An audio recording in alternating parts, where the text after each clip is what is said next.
नमस्ते दोस्तों, welcome back to my YouTube channel. आज हम डिस्कस करने वाले हैं चाइल्ड हेल्थ नर्सिंग का एक बहुत ही महत्वपूर्ण topic, protein energy mall nutrition.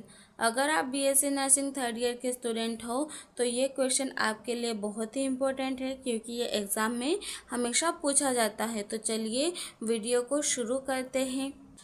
Protein energy malnutrition is a form of malnutrition that occurs due to inadequate intake of protein and calories leading to poor growth and development। इसका मतलब कि जब बच्चे को खाने में पर्याप्त प्रोटीन और ऊर्जा नहीं मिलती है तो उसके शरीर को ज़रूरी पोषण नहीं मिल पाते हैं।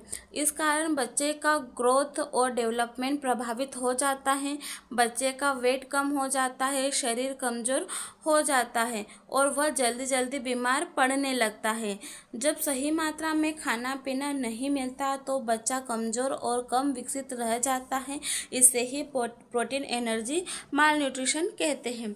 फिर इसकी दूसरी डेफिनेशन है, protein energy mall nutrition is a nutritional deficiency disorder resulting from insufficient consumption और poor utilization of protein and energy commonly seen in children under 5 years of age। Nutritional deficiency disorder यह एक ऐसी स्थिति है जिसमें कि body को जितने पोषक तत्वों की नीड होती है उतनी मात्रा में उन्हें नहीं मिल पाते, और जब बच्चे को खाने में पर्याप्त प्रोटीन और कैलोरीज नहीं मिलते तो वो प्रोटीन एनर्जी माल न्यूट्रिशन के अंतर्गत आ जाता है।